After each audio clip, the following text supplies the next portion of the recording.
Good evening and welcome to commandN Live. I'm Amber Mack. I'm Jeff MacArthur. And we are so excited to come back with our April edition of commandN. It feels like just yesterday we were sitting at DX3. It does. That was a fun show too. It was a really fun show. We came up with some new segment ideas. Yes, thank you very much for the geeky Jeff's Geeky Show and Tell support. I've been able to wedge that into this week as well, so win. It is a win. So we have a bunch of stuff coming up. As always, we encourage you to leave us questions and comments. Laura is managing the comments. Chris is behind the camera. Let us know if everything sounds okay and looks okay, because we have lots of geeky content to share with you tonight. So let us know in the comments. Also, I'm going to share this on my page over at Amber Mack, and maybe while we do that, Jeff, you could talk a little bit in terms of our amazing giveaway. Yes, so we've got a giveaway here. You can see it there on the screen. It's a Nanoleaf, what do they call the full name of this thing? It's a Nanoleaf Aurora Rhythm Smarter Kit. And so this is a really cool multi-light piece that you can put up on your wall and control in various ways. Looks really neat. So Laura will be dropping links into the comments thread. So if you're looking for links to anything we're talking about, just check there.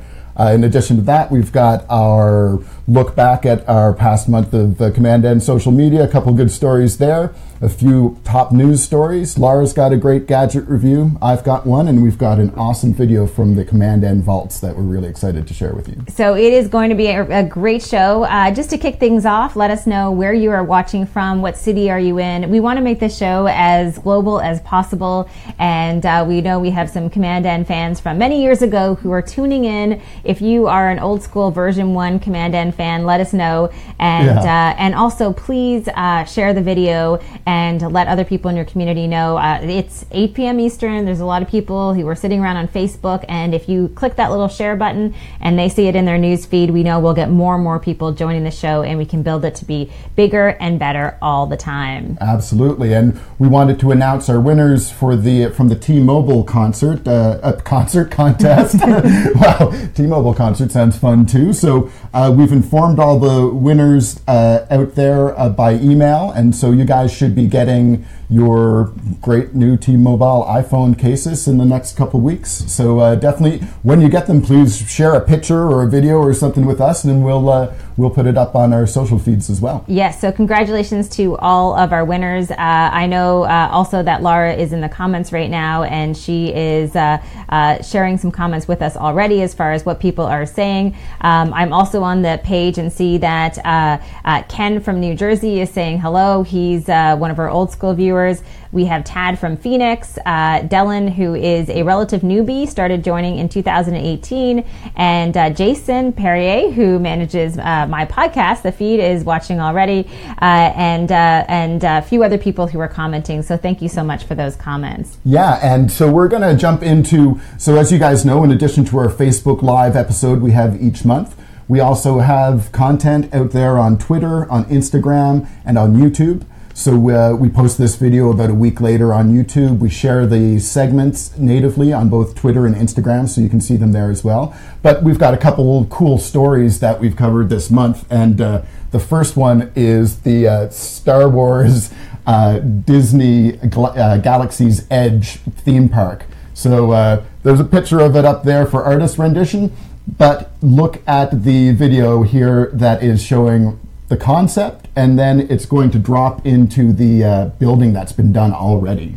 This is incredible. I mean, I have to say that although I'm not as big of a Star Wars fan as Jeff is, I know there's a lot of you watching. Let us know in the comments if you are a Star Wars fan. And I think this is just pretty cool to see what they are developing. Now, Jeff and I were having this conversation. They are rolling this out first, you said, at Disneyland in Los Angeles? Yeah, so it'll be in California first, in Anaheim, but it's going to be at Disneyland and Disney World as far as I understand. And here is some of the construction. Look at the scale of this stuff. So very excited to be able to go see this.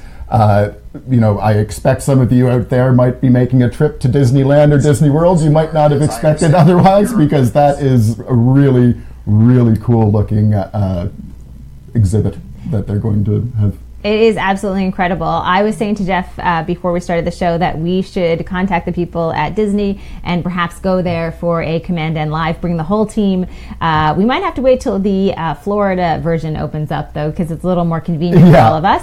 But I still think it would be absolutely fantastic. So let us know what you think. I'm sure a lot of people are loving that already and excited to see that theme park roll out. We also wanted to talk a little bit about 10 years of Marvel and IMAX. And this is an interesting story as well as far as what's happening with the future of IMAX. And Jeff had some really interesting geeky stats to talk about as far as the verticality of the characters. Yeah, so if you watch this video, Chris will roll an edited version of this for you. And they have a great video on there that goes through some of the Marvel movies that have been featured on IMAX. And one of the things that is really striking is you can see the short screen there, and they'll expand so that you see the full IMAX height like there. And in the full version of this, you'll hear some of the people from Marvel saying how the characters in Marvel have more verticality. You need that height because they're flying places. They're doing all these things that we don't do, us lowly humans who walk along the ground. So it's really neat. IMAX is a great Canadian invention too, but it's wonderful to see it spread through the world, and these movies are just made for it. They absolutely are, and it's a pretty cool just to be able to see that. And the thought of the verticality, which I had never really thought of it before, is an interesting point to dive into. Just to go back for a second in terms of the Star Wars story, just want to say that Cal Sharif is saying, I would go with my 5-year-old, hashtag group discount. I could not agree more. Laura's just let us know that Joe is watching from Chicago as well, and we have Danny here from Poolsville, Maryland, who is a longtime follower and listener, and a few other people. Now, we are going to get into a story here that I think that all of you will want to share, and it's about Facebook. Yeah, so obviously everybody's been following the news about Facebook, and Mark Zuckerberg is testifying as we shoot this to Congress in the States, and there's some interesting things coming out of that. So, you know the story, the Cambridge Analytica, the mishandling of user data. I think the most interesting thing about this is that this isn't just a Facebook thing, even though that they have had some major problems. This is something we need to think about across social media. So, when these stories broke, I went in and started to change my settings. Did you do the same? I did, actually, and I'm just curious. I know Laura is going to get engaged in the conversation here, and she's just posted a question. I'm curious what all of you think of this recent Facebook news.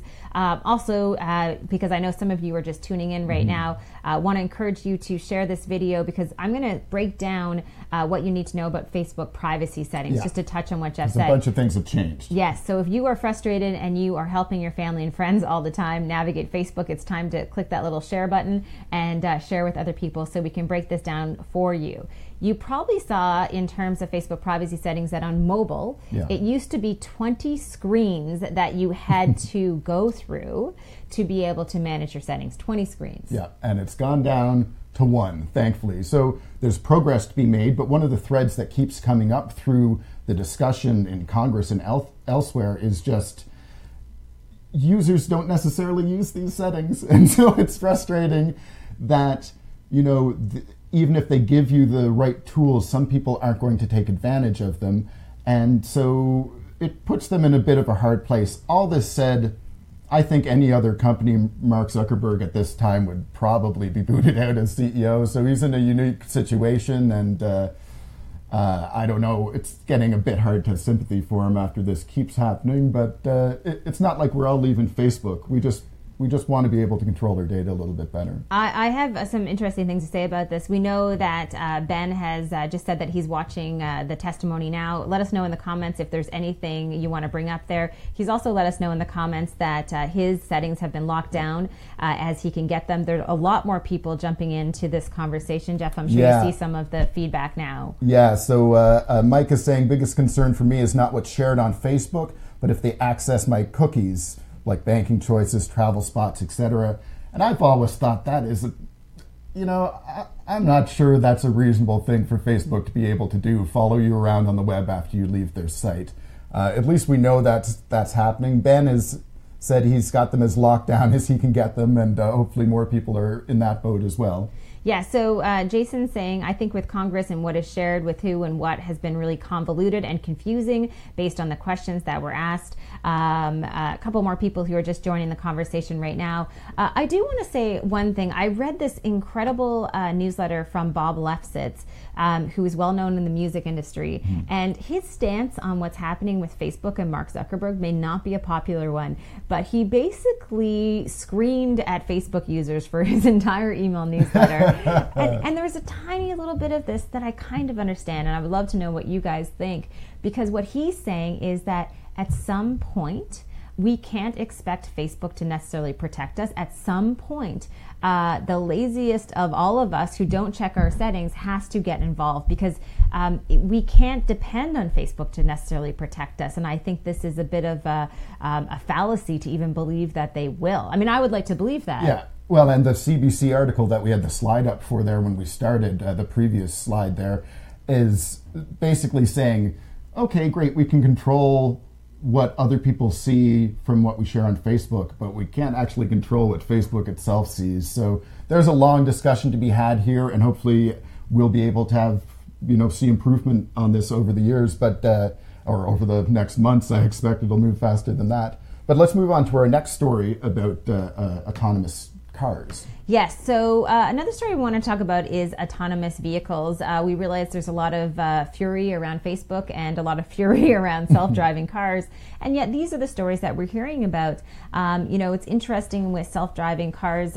We saw a recent incident with an individual who was killed. This isn't the first time, and it won't be the last time. But I think that if you understand the technology behind autonomous vehicles, you can very quickly understand what the research is telling us is that, of course, this is going to be a safer way to be on the roads. Jeff and I spent 20 minutes talking about this today. It's not very hard to see, I always say probably one of the worst things that your average person does is drive.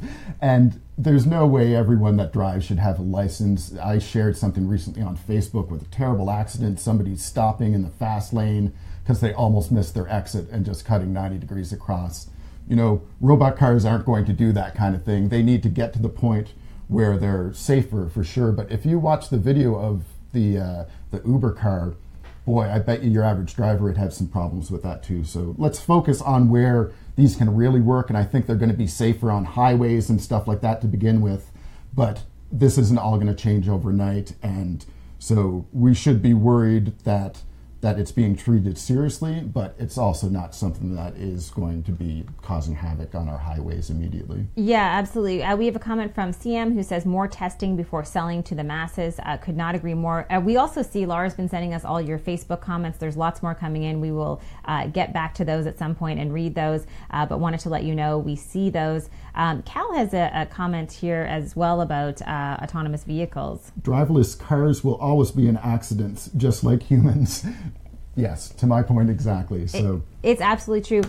Just one little tiny tidbit I wanted to mention, although this is not in our rundown, but I was reading an article today about the industries that will be impacted by autonomous vehicles. Yeah. Insurance is an obvious one, right? Yeah. That's an obvious one. But they were also saying the hotel industry, because all of a sudden when you don't have to pull off the highway and stay overnight in a hotel, you can just chill in your car. That industry will be impacted. They were saying the personal injury lawyers will be impacted because more than 30% of civil cases are because of automobile accidents. Absolutely. They actually had a list of 10 different industries that would be significantly impacted because of autonomous vehicles. Perhaps even car sales themselves. If your car can drive around to where you need it to be, do you really need to own your own car? Is your car probably sitting in a parking lot or your driveway for like 2/3 of its life? That has great effects relative to the environment and all sorts of things, but we'll see how it evolves, and we've got a super fun story next as the last of our news section, and that is, along with everyone else, Amazon has been spending a lot of money on content.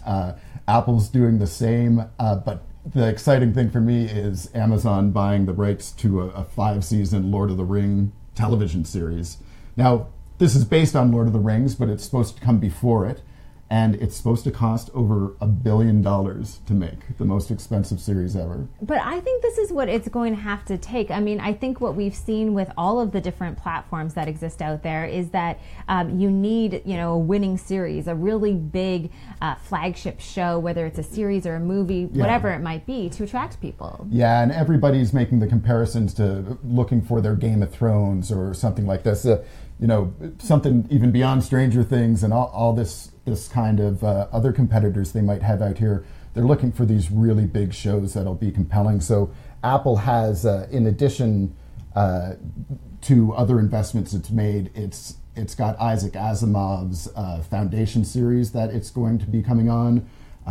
There's a Steven Spielberg series that they're adapting, and so you'll see this all over the place, but basically spending tons and tons of money, continuing the cycle where we went from having providers of content and the platforms they're streamed on to now the platforms themselves providing the comments, and we're right back to network days, basically. Yeah, a couple of people, Ben saying he's already a Prime member here, Dylan saying possibly potential enhancing Amazon Prime. Jeff just touched a little bit in terms of Apple and the future of what Apple's doing in the entertainment industry. I had mentioned a show that I watch on Apple Music, which is from George Stroumboulopoulos, who we all know from television. He used to do, of course, Much Music, and then George Stroumboulopoulos Tonight, and then The Hour, or I don't know if that's the right order, but similar to that. He's now doing House of Strombo on Apple Music, a beautifully produced music show that is just a great watch, because there's not that much music content anymore. Yeah, and the one thing Apple's done recently that I've been pleased with is they've embraced a much more natural fit for them than chasing the likes of Netflix. They've embraced music videos. So now you can find mood lists of music playlists by mood of music videos, same way you did with singles and stuff like that. So, I think Apple has an awful lot of catch up to do in this area, but on the music side, there's some really natural. And they've got the cash. They've got the cash. They've got the cash to do it as well. Just want to remind you one more time, we see your comments coming in. In a few minutes, we'll remind you again how you could get a chance to win that amazing giveaway we have. It's valued at about $250, depending on where you could get it. It's behind us right now. This really cool nano leaf product that has a bunch of different light panels you can control from an app. So absolutely gorgeous. We'll be putting a link into the comment section to let you know how you could potentially win that. And please share this video with your friends and family to give them a sense of what they're missing out on in the high-tech world. Now it's time to check in with Laura, who did a segment on a really cool gadget that I want for my home, and I know you're going to love. I've been having a lot of fun playing with this awesome portable smart light called the Philips Hue Go.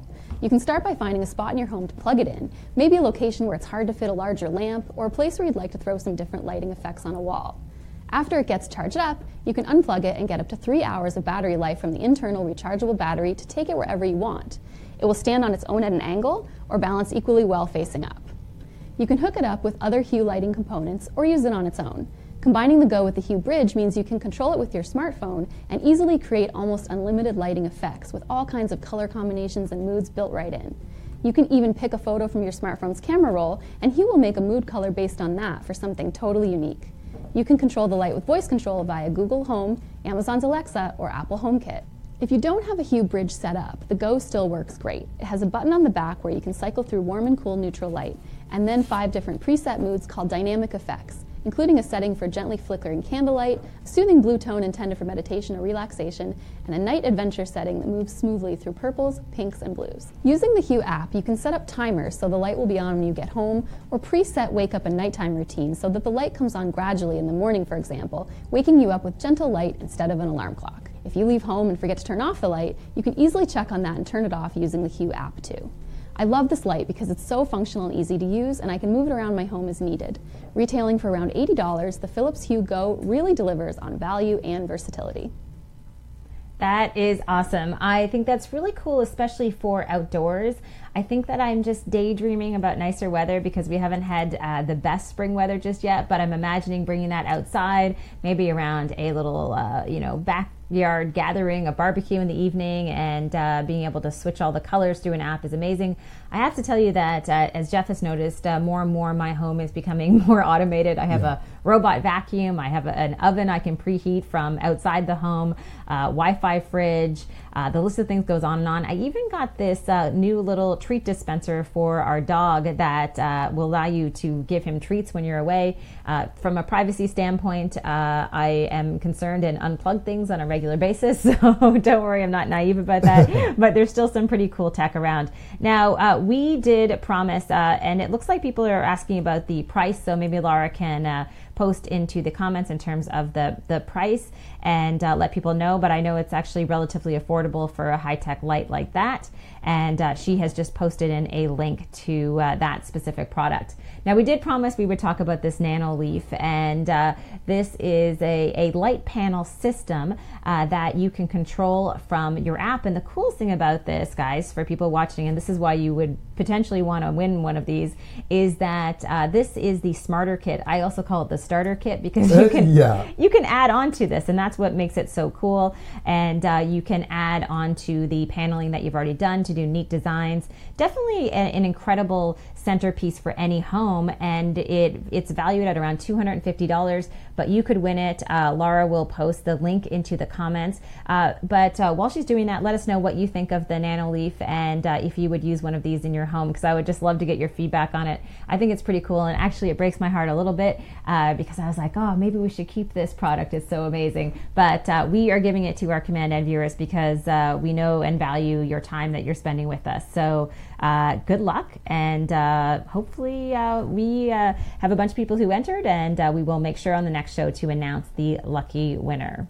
Yeah, so we've got a fun little segment next, which is an interview that Laura and I conducted at HalCon, the sci-fi comic convention in Halifax. It's a few years old, but it never ended up getting released for commandN, and we just thought it would be great to bring it back because it's amazing. Even though it was probably 5 years ago, it's still pretty relevant. So it's with René Aubergenois, who you may know probably most famously as Odo from Deep Space Nine. Of course. He was always in, he was also in Benson, he was in Boston Legal, he was in MASH and a bunch of other things. So he's actually had a great career and was really interesting to talk to. So we edited down his interview to a couple minutes so he could share a few words about how he thought at the time that technology is changing filmmaking.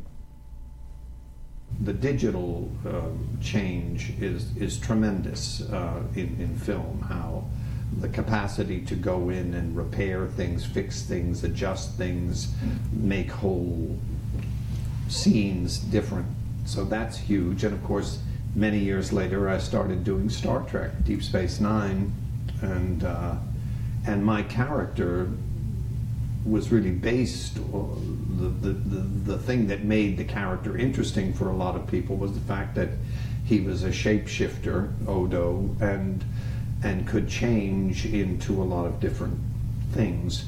And of course that was all a huge technological change. What's amazing to me is how much, I have in my pouch there my iPad, which I've been traveling with. It's my computer, it's my way of staying connected to home and reading the newspaper and watching videos and listening to music. But when I look at that thing in my hands, I realize that when we started Deep Space Nine, I would walk around with something basically the same size as an iPad. And of course it was just basically a piece of cardboard or plastic with nice things drawn on it, but it didn't really do anything.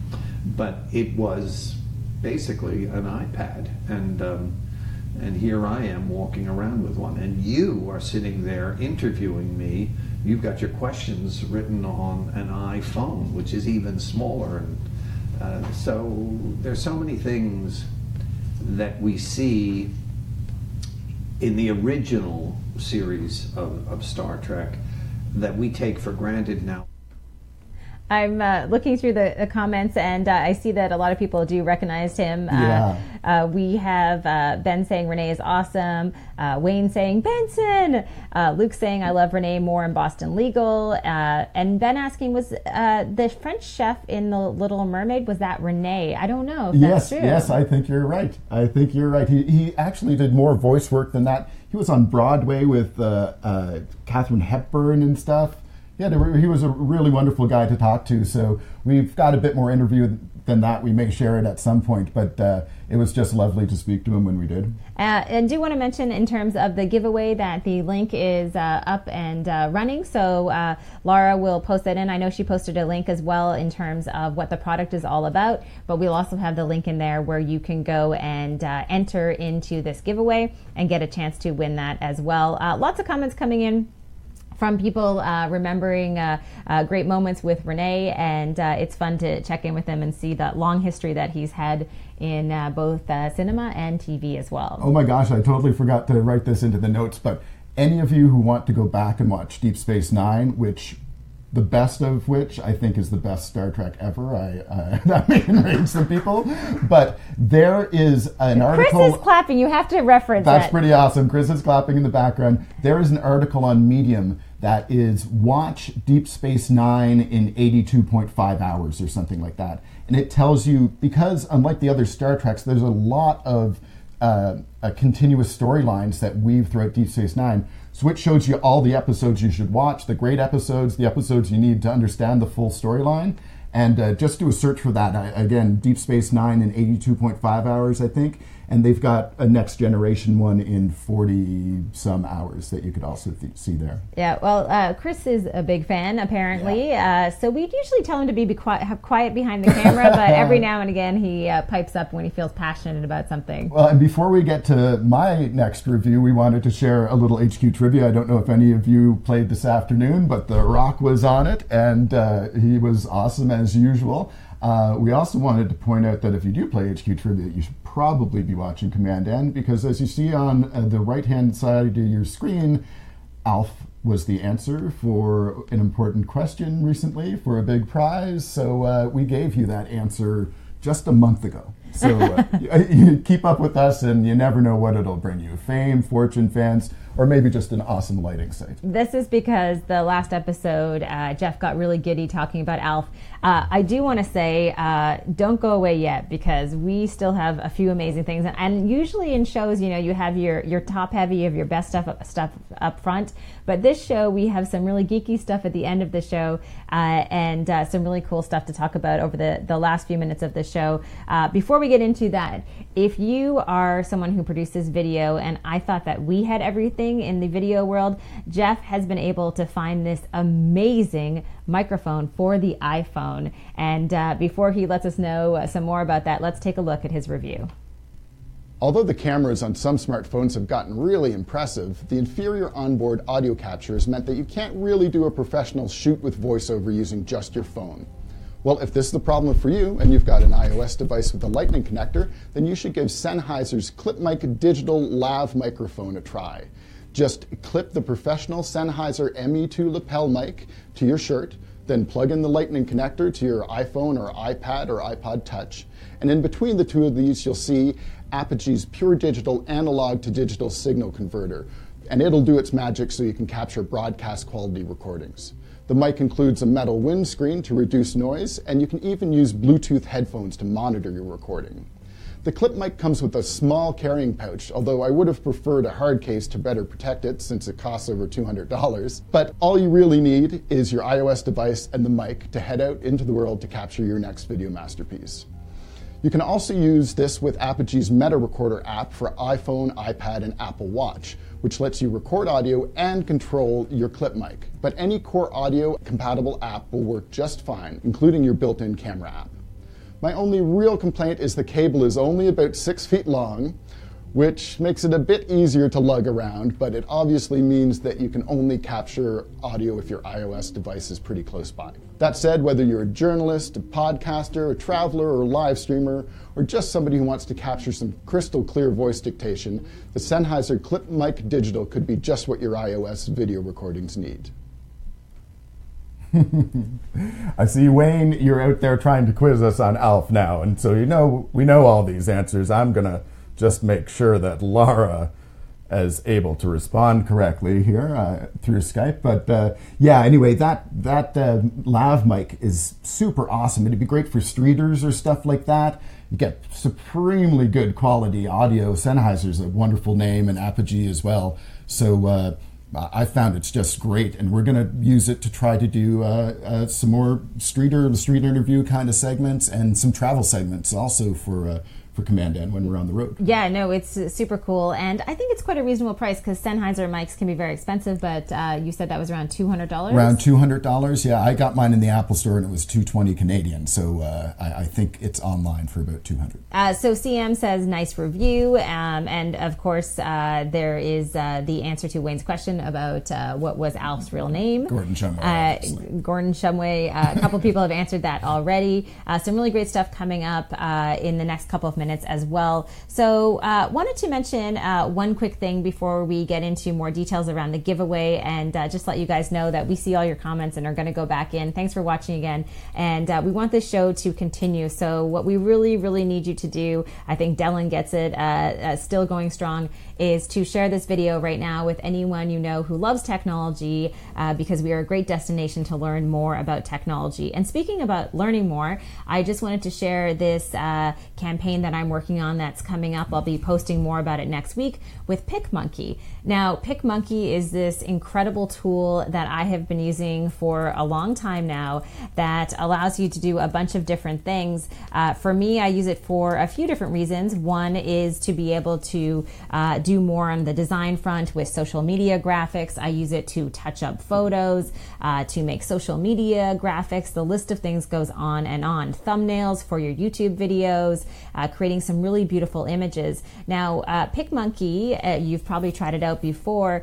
You may not know, however, is that they're coming out with a new and improved version, and we wanted you to have the first chance to get on their beta list, because we know geeks love beta lists. So we'll get Laura to post this into the comments right now, and you can be on the beta wait list to be the first to try out the all new PicMonkey to create some really beautiful images. So please click on that link and sign up and join me on this journey as I go to Seattle next week and learn more about the all new PicMonkey. And you can be one of the first to check it out if you simply click on that link. Awesome. Easy peasy. Yeah. So we're going to have the NanoLeaf giveaway details coming up a little bit later at the end of the show, which is not that long away. But before that, as I had mentioned earlier, you, the wonderful fans out there, have convinced Amber that I should keep doing Jeff's Geeky Show and Tell. So let's bring it on. Woo. All right. So I wanted to start this with something that was a bit of an artifact, like the ALF cards and all that. And what I have is my personally autographed picture of Arnold Schwarzenegger, to Jeff Arnold Schwarzenegger. And so Chris has a scan of it there that you can see. I don't know if you can read the signing part of it, but this is something that Amber really got for me. Amber, do you remember the story behind this? I do. So there is a good story behind this, and it's a geeky story as well. So this is a story from many, many years ago. When I was 13 years old, I did a series of commercials for Panasonic air conditioners in Japan. So this is why you watch commandN. You get to see this other side of us. And it was a really, really fun experience. And there was a gentleman who worked on the show called Danny Shudo, and we're still friends today. He's based in Los Angeles, has worked with some of the top movie stars in the world. He was working with Arnold Schwarzenegger, knew Jeff loved Arnold Schwarzenegger. I don't remember all the details, but I know that this was then delivered to you, and it was personally autographed by Arnold Schwarzenegger. And the whole time we were growing up, Jeff had this hanging in his room, and he was very, very proud of it. So thank you to Danny for that. And now I have it hanging in my office. Of so course that's you do. Also great. But yeah, and you know what, Arnold, I really like the environmental stuff that he's trying to take the lead on there, or trying to really push people on. It's pretty impressive that the former Mr. Universe actually was the governor for the 6th largest economy in the world at the time, California. So Good on you, Arnie. You're doing great. I'm seeing a theme here because you're really into The Rock. You're really into Arnold Schwarzenegger. You like these big, bulky men. They're so cuddly, though. I know. I feel like I'm seeing a theme here. Obviously, Jeff. I identify with men with great bodies like myself. Yes, it's aspirational right now. Aspirational indeed. So we've got another cool thing. Apparently, Spider-Man is moving back to his black costume. And in discovering this, I looked up how many costumes he used to have, or he's had over the years. And as you can see, there's like a lot of costumes. I think there's 24 different costumes since Spider-Man started, which really surprised me. So I thought I'd share it with you because there's a little bit of trivia. And we've got a link for that too if you want to check out what each of them are. There's some pretty weird ones there if too. If this were really Jeff's geeky portion of the show, what he would have brought up, which I will because the true geek is here, is the issue, what was it, 648 or something of The Adventures of Superman, where commandN was featured in an actual comic book. There were characters in the comic book who had the commandN logos on their back, drawn into the comic strip. I have that printed in my house, and some pretty incredible memorabilia from those days as well. So I can't believe that Spider-Man had so many different costumes. Who knew? Yeah, well, you find out lots of things on, that's actually another Pinterest discovery for me, pinterest.com/Jeff MacArthur. I'm convinced there might be other geeky people on Pinterest because I find a lot of cool stuff on there. Wow. And the final thing we wanted to share with you from the Geeky Show and Tell, this I owe to Chris, our wonderful cameraman, has found a Dungeons and Dragons. Basically, it's an abilities generator. You take a questionnaire, answer relative to yourself, and then you will be given the stats for what your Dungeons and Dragons character would be. So strength 15, intelligence 18, dexterity, constitution, charisma, the whole shebang. And that just seems so wonderfully geeky. And Chris had a good conversation with the guy who created it on social media. So we wanted to share that with you too, and the link's up there. And just going to take a look at the comments at this point to see where we're at. Oh, Wayne, good point. Pumping Iron. Pumping Iron is actually on Netflix, I believe, too, with Arnold. So you can watch him on that. I remember part of that. I think Arnold has pre-printed a T-shirt before going into competition with like Lou Ferrigno and all these guys, his bodybuilding competition, that says Arnold is numero uno, that he puts on his shoes, he wins.